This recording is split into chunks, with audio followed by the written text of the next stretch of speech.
but we focus especially everything around, let's say, the subsea cables. So the cables need to be installed between the monopiles, between the turbines offshore, and we provide project engineering, so we can be embedded in a project with the client where we are just working as part of the team. A couple of years ago, it was normal that people were just working 5 days in the office. That was the trend. But now, also with younger generation, they don't want to be in the office for 5 days. Welcome. Today we have two special guests, Lodewijk and Komal from Wolfwindworks, a subsea engineering company. Welcome. Thank you, Yuri, for having us here today. We are indeed Wolfwindworks, and we started 3 years ago actually in this very nice offshore wind industry, we have been developing into a small and flexible company, Komal also recently joined us. To have a little bit more body and to help our clients better in being more agile and also being more focused on, let's say, what we do and the niche where we work in. So we are providing engineering services, let's say, in the offshore wind industry, but we focus especially everything around, let's say, the subsea cables. So the cables need to be installed between the monopiles, between the turbines offshore. And we provide project engineering, so we can be embedded in a project with the client where we are just working as part of the team, working together with the client. But it can also be that the client have a capacity or they have an expertise problem in the scope.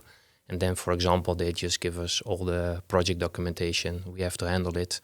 And after a couple of months, that project stops. That is actually in nutshell what we do. And obviously we try to be a good mix of different people. So Komal is also here, and she's also very good in providing the services that we do to our clients. Very nice, very interesting niche also. We go a bit more in depth today. We're going to talk about how it all started 3 years ago. How did you go in this industry? And also the successes and challenges along the way, and also a bit to the future, what 2025 and 2026 and maybe even further will bring for Wolfwindworks. So to start a bit more about also you, Kamal, could you tell us a bit more about what you do? Yeah, at Wolfwindworks, I help Lodewijk doing project documentation, writing procedures. Overall, we work together on the projects and help our clients to reach their goal. And working with Lodewijk is at Wolfwindworks particularly is really, because it's really nice environment. We have a flexibility to work, so it always boosts me to work and grow more at Wolfwindworks. So that's part of my job. And also we are growing the business, so I help Lodewijk to grow the business also. We are reaching the clients and taking over more projects. Nice to hear. And for you, Lodewijk, what do you do in Wolfwindworks? Actually, at the moment I'm working embedded for a big client of ours. That is a cable manufacturer from the Netherlands, and they have a very big project in Taiwan. So we help them to make sure the project is a success. So from, let's say, making a project documentation and interfacing with suppliers of cable accessories to now the project is slowly going into execution phase. So now it's more like subcontractor management. There's a TNT company. We have to make sure that they'll do according to the contract. And we interface with them a lot, making sure that we get the right quality on the project. Because, it's like in your own house. If your electricity is not working, nothing is working. So at the end, the cable makes sure that the electricity gets to the grid, let's say from the wind farm to the grid. So it is a small how you said it, a small part of a wind farm, but it is a very vital part. So we like to contribute there. Yeah, like what you said, very important. When there's no electricity, nothing works. Yeah, So, correct. Yeah. and how did you get started in the industry you're now in? That is actually a nice story because I used to work, let's say, in civil engineering, so in roads, in building, sewage, those kind of things. And after a while, I moved to Singapore. I came back, that is 12 years ago. There was this economic crisis. There was actually nothing happening. And let's say via old network, I got introduced, let's say, into this industry. And actually the first project was right away to make a cable between Java and Bali. So actually I went back from where I was a couple of months before. And we were installing cable, let's say, in Indonesia at that time. That was very challenging. But I can remember that, let's say, on my birthday, we installed the second cable, and everybody was singing, let's say, on the back deck. So that was a remarkable experience. So that is how I got introduced into this business as a field engineer, project engineer, supporting the people, let's say, who really work on the back deck with making sure that the cable gets properly installed. Yeah. And most of the projects you do in Indonesia, I heard you talking about Taiwan and also now Bali, but most projects are actually more in UK and in German waters, and obviously Denmark started with this industry, so they were the first who starting building wind parks. It is like an international industry. There's also fields in US and for example other companies like Italy or Spain and France, they also now picking up that. And the Netherlands is also the past years picking up to build wind farms. Yeah. How long you're in the industry right now? For about 13 years now. Yeah. 13 years. Yeah. And how long do you have the company? Did you work before at the other company, or did you start your company right away? No, before I worked for other companies. So I worked for Boskalis and I worked for Deme. They're both big companies, and at some part, I also got the idea to start my own business. Via network, let's say people was calling me, and I started my first project or my first assignment for Reinhardt. That is a high voltage company. They are doing termination and testing, so to make sure the cable is connected, let's say, to the switchgear, and then they do a test. That is where it all started from 3.5 years ago. And from there, we done a lot of different companies that install cable, but also company that bury the cable, and obviously termination and testing. We are looking to a bright future, I think. Yeah. How does the bright future in your eyes look like? There's a lot of demand on projects. Everybody has to. We have to do a good transition for greener futures.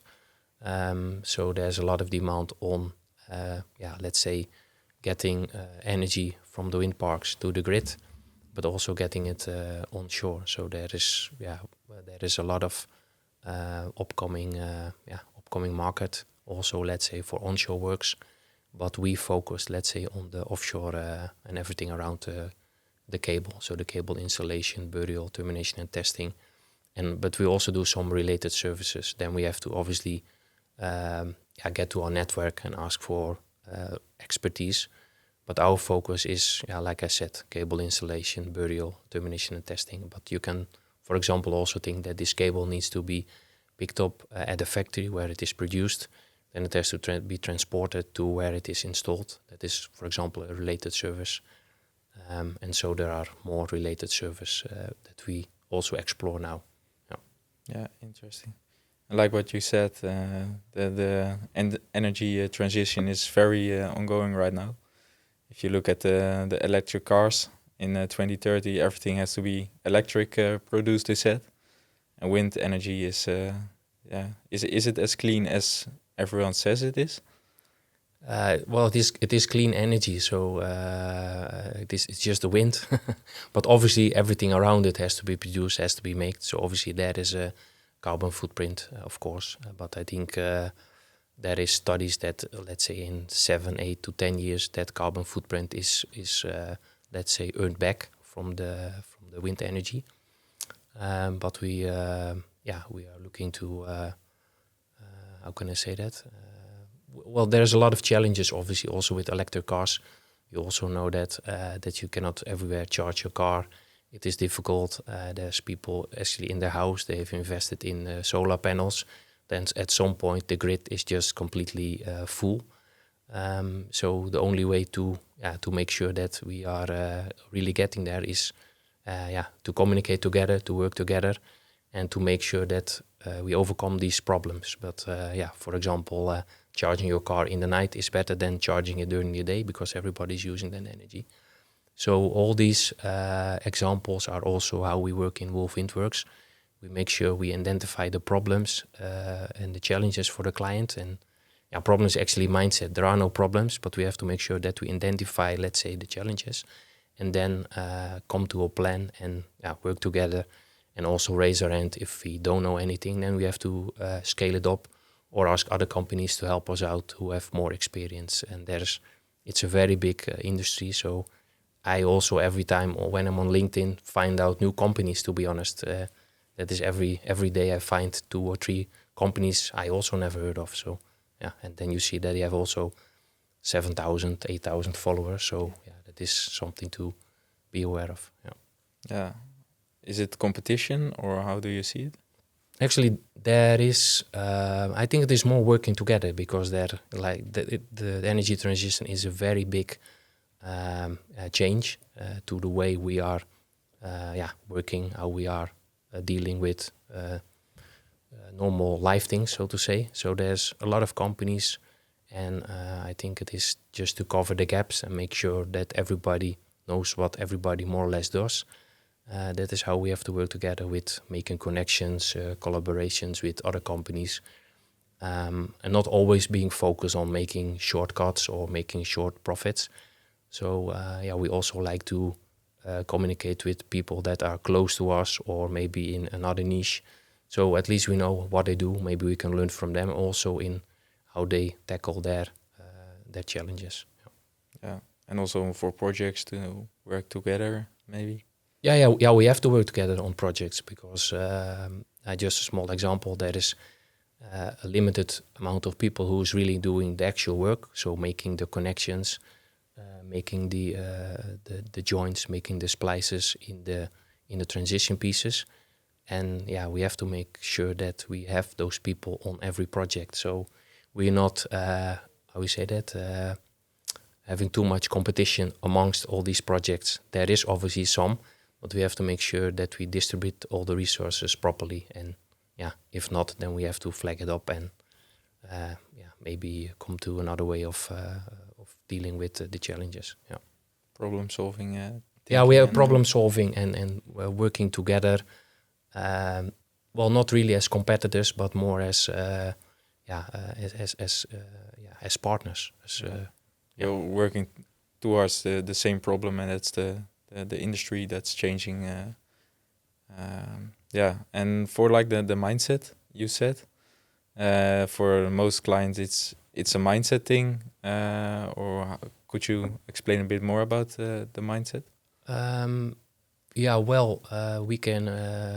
We can always hide behind excuses and problems and things we done wrong in the past, but I think we have to learn from the past and be open and try to communicate to where we're going, have a roadmap, and make sure that we deal with the problems along the way. So, for example, if you have a project team with less experience, then we have to make sure that we make sure that this project team gets more experience, or learns from other projects, or checks with other companies how they deal with certain problems. So like you said, we have to be a little bit more working together, working close to each other, and because next time that same people could end up in another project, and then you have to help each other out again. So And for you, Kamal, what are some of the challenges you see in the industry happening right now?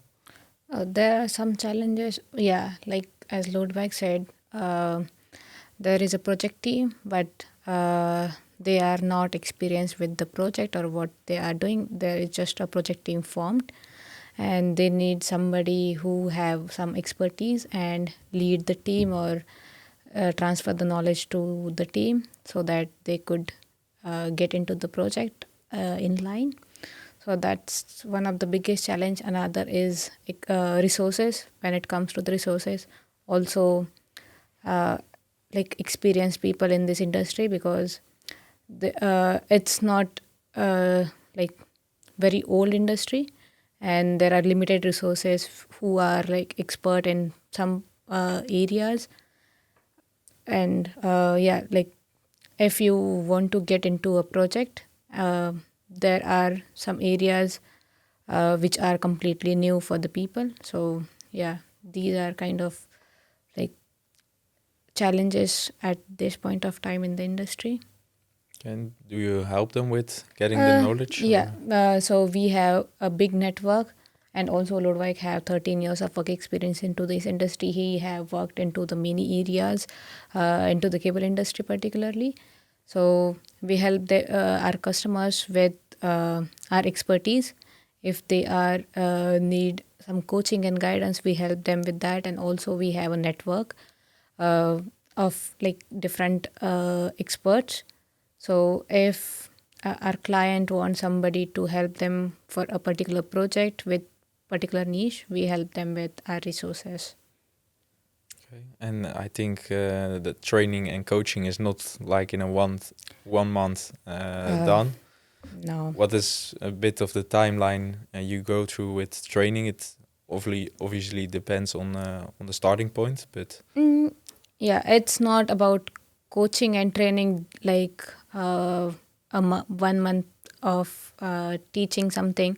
It comes with, it goes and comes with the experience and how you involve into a project.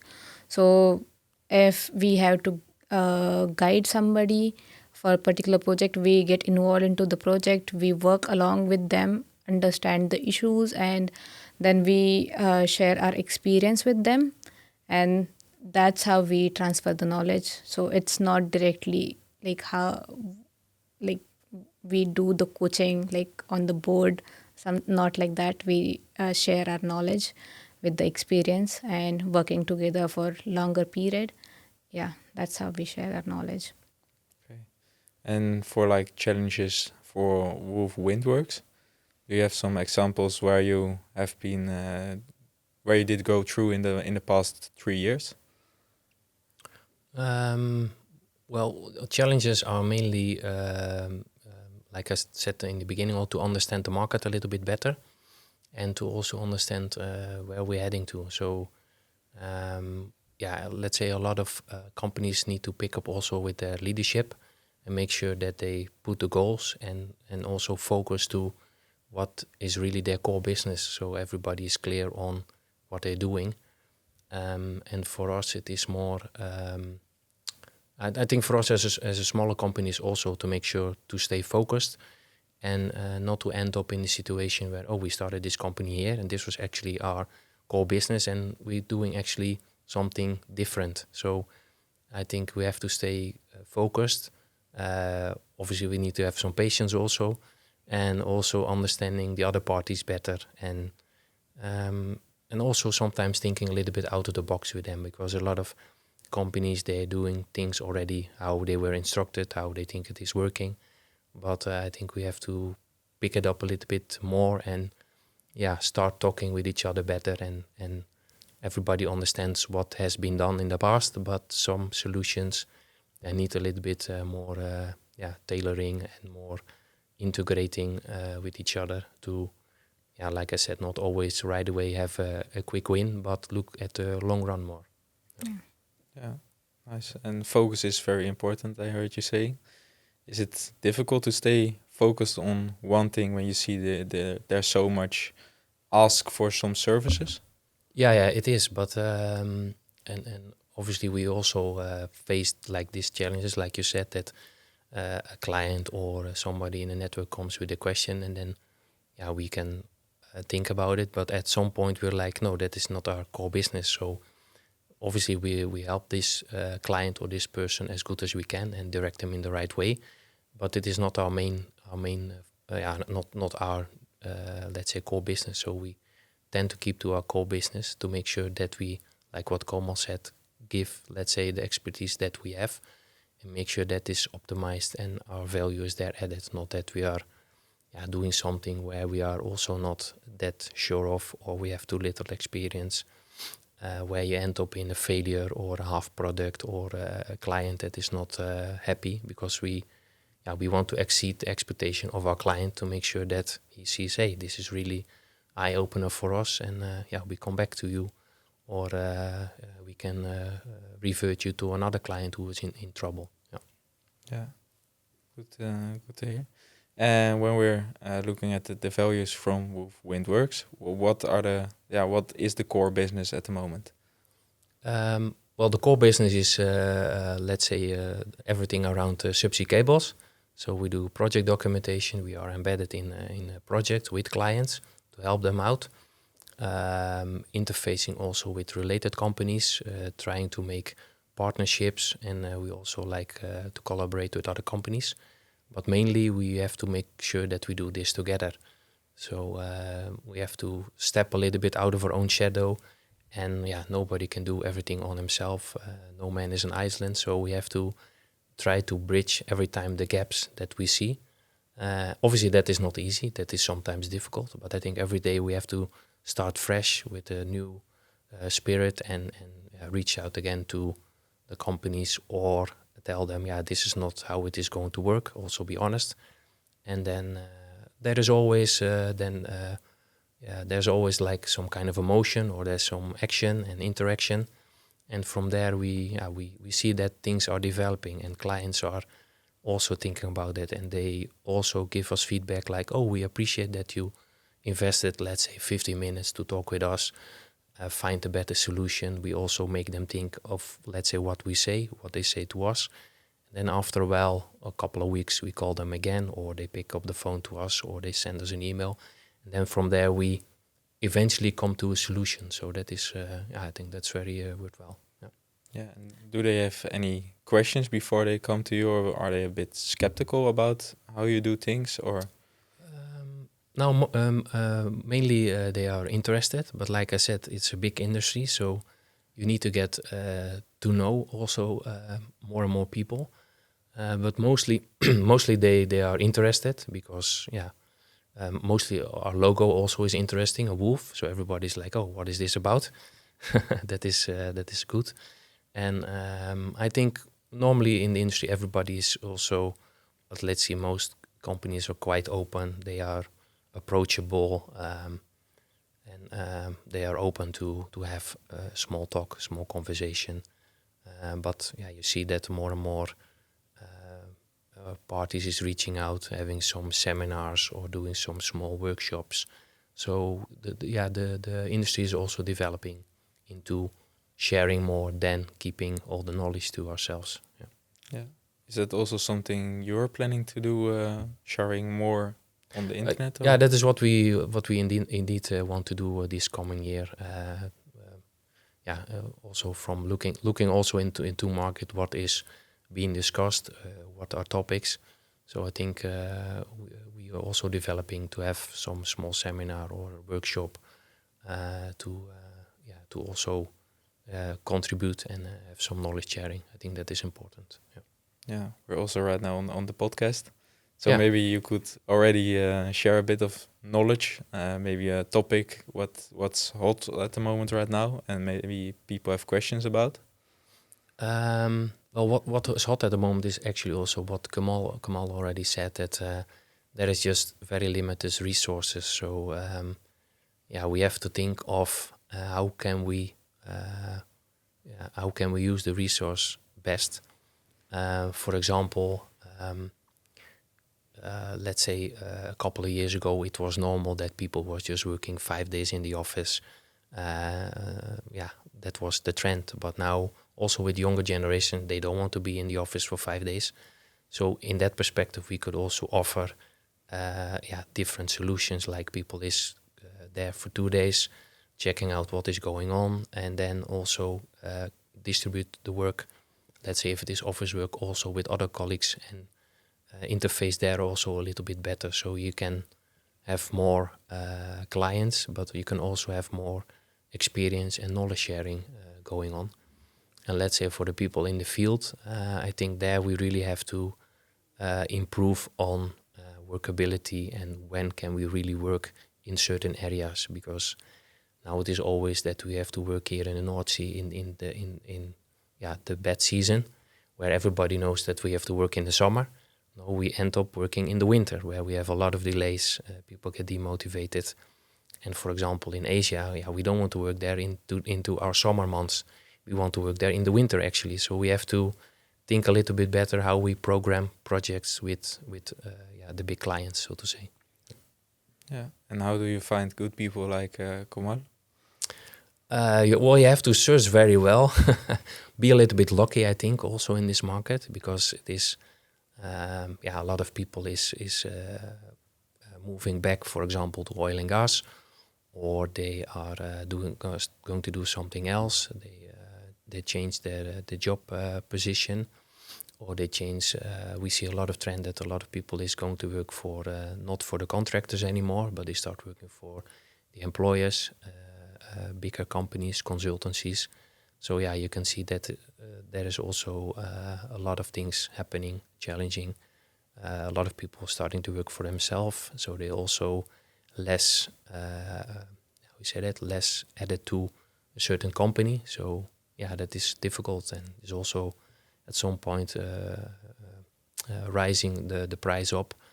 And is the quality always up? That is what we need to agree on. And we have to come some common ground where obviously everybody can be of value, but we should not overvalue certain aspects.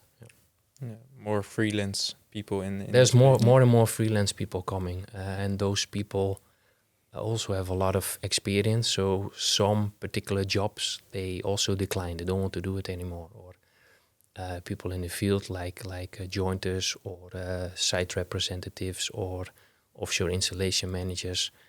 Some jobs they don't want to do anymore because there is so much other nicer jobs to do. So there is a lack of people wanting to do certain jobs. Yeah. And Komal, what was for you the reason to go in the wind industry, or to go with Windworks? I was working before also in the energy industry, and that is not into the wind energy but into the electric cars, like e-mobility industry. And I was always looking forward to make the world more sustainable, and if I can contribute and be a part of it, and Wolfwindworks was a great chance for me to contribute into sustainable energy, and that is the reason I joined Wolfwindworks. Yeah. But there are a lot of people right now also saying sustainable energy is important. And can you find some people who have the same values and also go to work for you? Or I think we can, but we have to bring. That is also why we do this podcast. We have to bring more better to the table what we do, where we can contribute to. And like I said, we are very flexible. We have an office here in Rotterdam, but we're not always in the office. If it is better to work at home or work at a client, we'll do that, or work on site. We find that better, and it is also more attractive for people. So they at some point also appreciate to be back in the office, but not always be on the office. So we are very flexible in that. As long as we are working together, connecting, and we have a lot of media where we can connect, where we can get in touch with each other or with the client or with our network. So that is more or less how we operate. Okay. And is it the idea to put a job opportunity at Greenpeace or? Well, maybe. It could be. I think no. Like I said, we are not afraid to discuss and to get all kinds of views and opinions. I think it's better to reach the gaps with each other and to learn from each other, because yeah, you can also not agree, but there's always some way where there is a common ground with everybody, or there's some points where you can really think of which you didn't, from your viewpoint, never considered. So that is, I think, how we should work together with each other and not against each other. Open for new insights. Let's say open for new insights. Yeah. So we discussed some about the challenges in the industry and also for Wolfwindworks. Like for Wolfwindworks, it's more like focus. There's so much to do, but just keep to the core values of the company. And for the industry, it's more like getting the talent and the people with the limited resources there are. Yeah. If I'm right. Yeah, correct. There also go things very good because you're already 3 years in the company. So could you talk a bit more like about the successes you've had, maybe a client story you can tell? Well, we did obviously we did have some successes. Yeah, I think one of the best compliments we had, that let's say an end client of our client gave us also a compliment on how we work. There was one of our project manager was on holiday. We took his role as project manager, and the end client was very surprised how we did it, how we come up also with we said hands-on solutions. That was more on the site. So it was we have to install cables in Singapore in this particular matter. And we also interfaced there also with our TNT contractor, spoke with them. And at the end, everything is about getting to know the people, what challenges they face, and also know all the perspective of all the clients, because everybody is there, obviously a little bit different in the game. But if you understand each other, then you also know how we can move it together, and keep in our minds that everybody has their own agendas they have to fulfill. But there, like I said, there's some middle ground where you want to succeed with the project. Everybody wants to make it happen. With good quality and with the most effect. Yeah.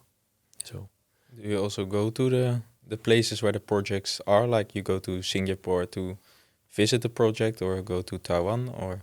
We also do that. Yeah, so we sometimes there is also test for clients, or they do a trial, and then we also support that. So we also on site, can be in a yard, but it can also be offshore if the project is live. Then we are on a vessel, we're on a platform, making sure that, let's say, the preparation phase is being followed up in the execution phase. And there also, I think the industry is young, so we also have to look into, for example, there's now trainings being planned. We have to make sure that the people that's really doing it is also getting at least the right information, so they know what they're facing, because every project is again unique. There is every time different factors, but the people is the main constant. So we have to make sure that they are doing their job to the best they can. Yeah. Do you also take team members to those projects in international, or? I think that is a good point. We should do that probably better, to bring people up to speed. Last year I was also on a mock-up trial. I did maybe 5 or 6 times I was there, and I was also like, I should maybe be there for 2 or 3 days, and then somebody else should take that over, because you know how it goes. The startup is there, and then somebody else can also grow in their expertise. Yeah. So Komal is going to do some projects international, or how do you see that? Well, you can ask Komal also herself. Komal, would you like to do projects international? Yeah, I would like to do the international project. It's more about you actually being at the site and you are witnessing all things happening. So it gives you the more offshore experience. So yeah, it's important. So I would like to do that in future. Yeah, it also gives you, I think, a close look of the work, the Yeah. preparation you have done Yeah. before. Yeah. What are the most fun projects to work on for you? Like now, we are working for one project in Taiwan. We already did the documentation. We wrote the test procedures and installation manual. So it would be very interesting to see how actually they are following it, and if we and also it will be a kind of feedback also for us if we have to do some changes about on the procedures that we have wrote. And yeah, so So, yeah. And what are the most fun jobs for you to do right now? Well, the most fun jobs is to surprise the client also with our added value.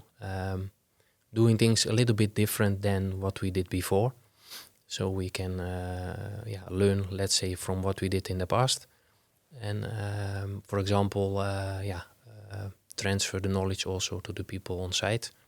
And you can't get with a PowerPoint of 15 pages because those people need 2 or 3 pages with bullet points, knowing exactly what to do. And you also need some interface with them or some discussion. So your setup is different than what you do, let's say, in the office is what you do, let's say, on site. But I think with small things, things can easily be improved. Also with the startup, with the kickoff, or with last minute risk assessment, where you just stand with all of them and say, okay, this is what we thought of, this is what we have to do. Anybody, any concerns, any experience? So everybody can also contribute and tell their view on this. So, and I think we have to do in execution every day. We have to do this again, standing down, thinking of, is it really good what we do? What can we improve? What is feasible? What we have to flag to the end client? What can we solve ourselves? So from there, I think everybody stays motivated and aware and on his guard, and make sure safety is the most important, but make sure that safety is really embedded in their way of working. So we can write anything on paper, but in the end they have to do it in the field with their hands and make sure they wear the helmet. And in some cases it is better not to wear a helmet. So we have to make sure that is written down, and if it is not written down, highlight it to the end client and say, in this particular case, we can't wear a glass because we have to see something with our eye to make sure that it's correct. After that, we put on our glasses again. So those very small things, they help, and they add value. And I think people is also heard. So if there's something, let's say, out of their scope, what they find awkward or unsafe, then they will also flag that up. Yeah, so it's also like the little details to the clients you like to work on the most, or? At the end, it comes all back to small details. We like to make sure that everything is covered. And on higher perspective, we also make sure that everything is being dealt with. For example, the project where we now work with, something is written in the contract where we can just start 30 days before that we have to start, but we already we already have to have the people this summer. So we need to push the client to come up with a date where we can contract these people, and then we can start working. So it is every time, you can think of something, let's say 2 or 3 years before, but now we are 2-3 years ahead in time. So things changed, the market changed, and we have to bring that up to the client, telling them, sorry, we need to know the date when we start, because then we can contract these people. We have the right people. If we don't do that, we lose. We get into delay. We get people with less experience or demotivated people, or we lose then track. So please, we have to flag it up and make sure that it is on the table. That's a big timeline before the project actually starts. Yeah. Yeah. And when you look a bit to the future of the market and how Wolfwindworks will grow, how do you see it in the upcoming 5 years? Well, that's actually a good question. We are very motivated. We took some target points that we want to do. So we want to grow at least 20 clients every year, and we want to grow at least with 4 to 5 people every year. So we are really stepping up, making sure that we stay focused. So we can now again put all kinds of the targets in place. But if they are not feasible, then we also have to adapt them and make sure we are stay in control, stay flexible, because we want to be on top of things and try to be the best in what we do. Yeah. So look a bit ahead also what's coming. And for you, Komal, what are the steps you want to take in Wolfwindworks? Where want you to grow? So currently we are working on to grow and like capture more clients and take more projects. So it will give us more insight about the industry, and also we will be working on the different projects into different regions. So it will give us more experience. And currently, that's my plan to work on more projects and gain more experience. Yeah, and what kind of experience are you looking to get more? To learn more about areas into in this industry there are some particular areas. So we work into the cable installation. So I wanted to capture more knowledge into the cable installation and more about the project management. Into this particular domain. Yeah, and where do you want to grow? You already have a lot of experience in the market, in the industry. But what are things for you to grow in the coming years? Well, it is more to have, good collaborations, good partners, and I think we already have a few partners, but I think we have to really step it up with them. What we want to contribute, how we want to become better, and how we also want to become more effective. So, for example, so everybody also in their companies is working towards the right goals, and that everybody gets more experience and everybody can do their job to the best they can. But there is a lot of things happening, and there's also not really a market leader in this project engineering for the cable installation.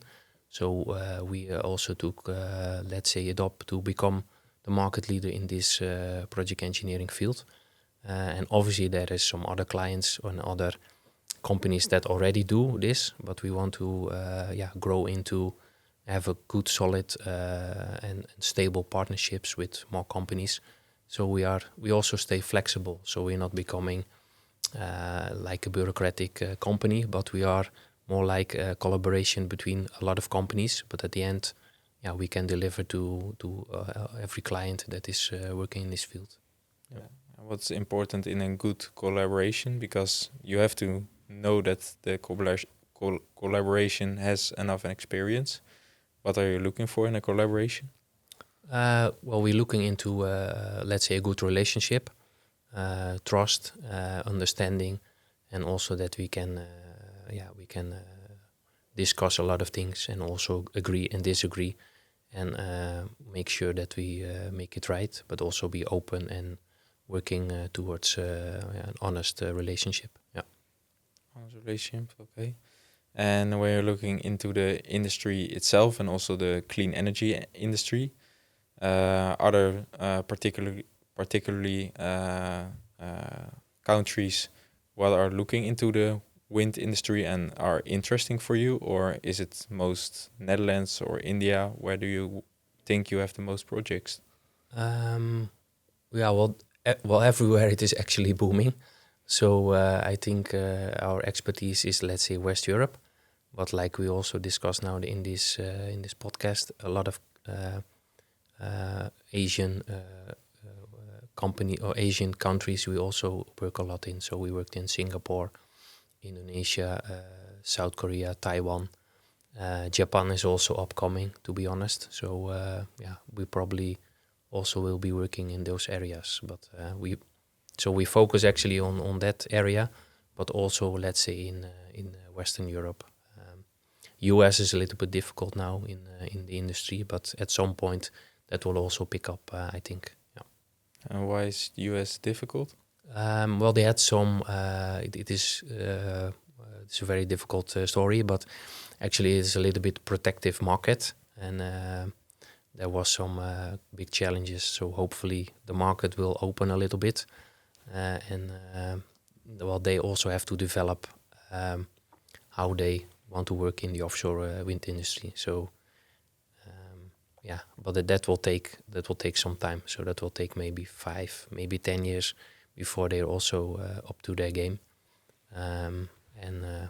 We have to see how that goes. But we definitely keep an eye there also. Yeah. Okay. And you said Western Europe. Is it also like Portugal and Spain? Yeah, could be, definitely. Yeah.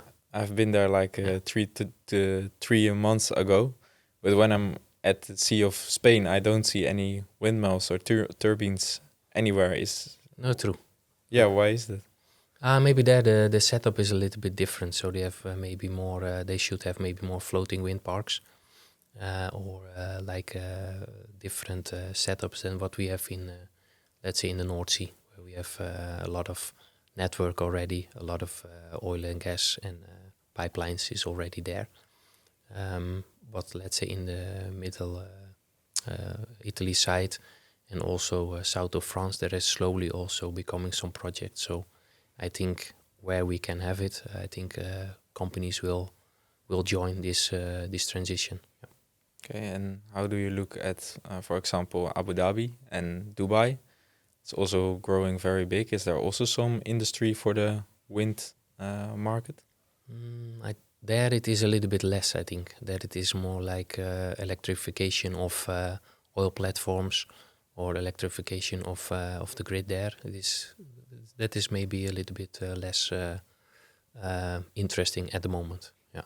Yeah, because they also have to go from less oil to more green energy. Yeah. And more electric cars also in Dubai, I think. Yeah, true. Yeah. But, so it's more like for in the future, it could be interesting. It could be interesting in the future, maybe with other green initiatives. Yeah. All right.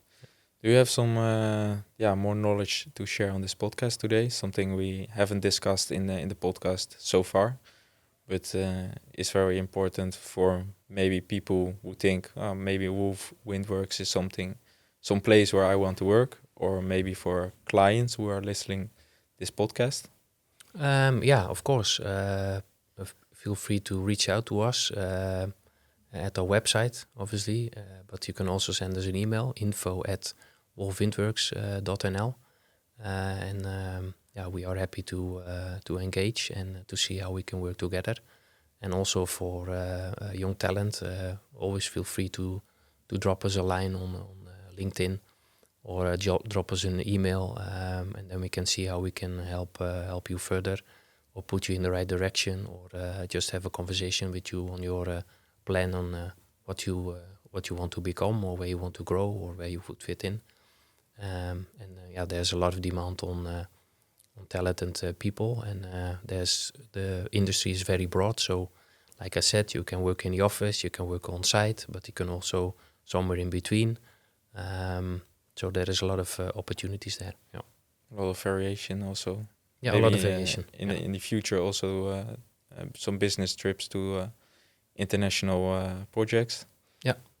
Yeah, well, actually every project has some trips, for suppliers or for tests, or the project is in a certain country.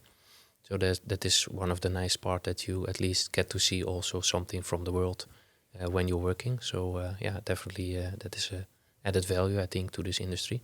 And also get to know different cultures, different people, a different way how people work and interact and live. So that is always good to broaden your horizon. Yeah.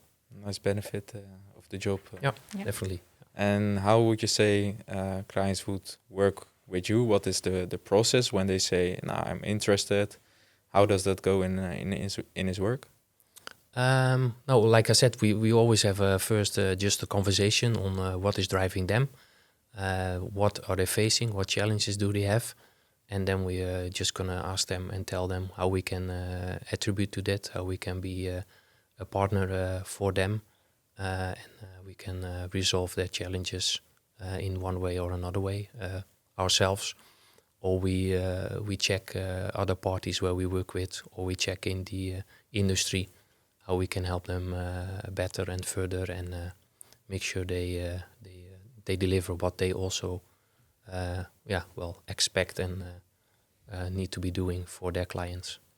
Yeah, so the solution is almost always personalized to the problems they are facing. Yeah, correct. It is always personalized and always tailor fit to their setup, because we have a lot of different companies.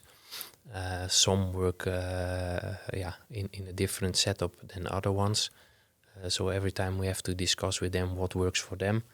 And sometimes that also changes in a couple of months, or the project is changing, or the way of how they work will change, or sometimes people change to another company, and then you have to have a new conversation with somebody of how this person see it, or how their management see this project being developed. So then maybe we have to change our setup. So we have to stay in communications and flag up what we can do, where we can help. So that is the way. Yeah, we have to do it together. We have to lead together in this offshore wind industry. Yeah, and for you, Kamal, you have some value to share to people maybe who want to start working in the wind industry, or something you want to let the clients know? Like,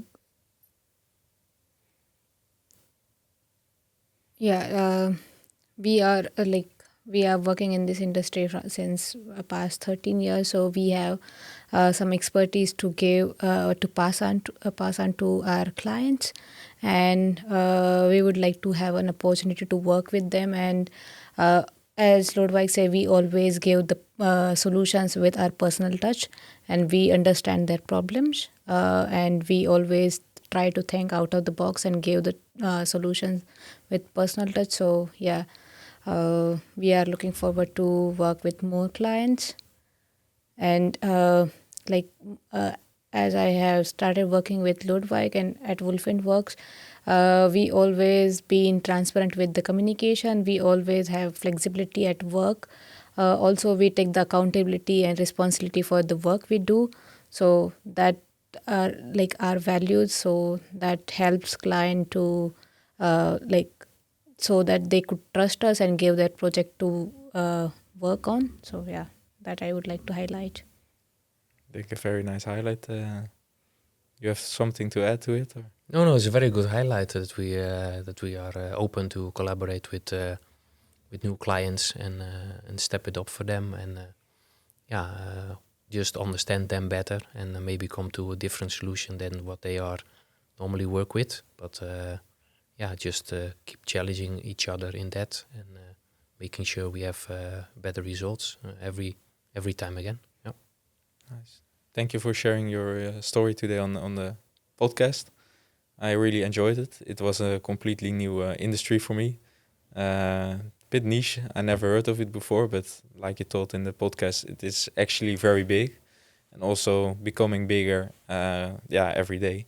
Yep. So it was nice hearing the story of how you started, the challenges and the successes you've seen along the way, and also a bit about the future, how you see it. So if people are listening right now, where can they find you on social media, on LinkedIn or something? I think you can just Google Wolfwindworks, put .nl, and then you'll find our website.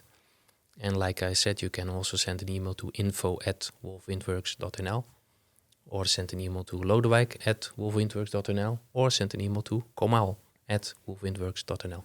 Also, Perfect. we are on LinkedIn and Instagram, so they can reach out us there also. So, yeah. Perfect. I think we will put the links in the description so Yeah. they also can find it there. Mm-hmm. Thank you for your story and for today. Okay, thank you. Thank you for having us.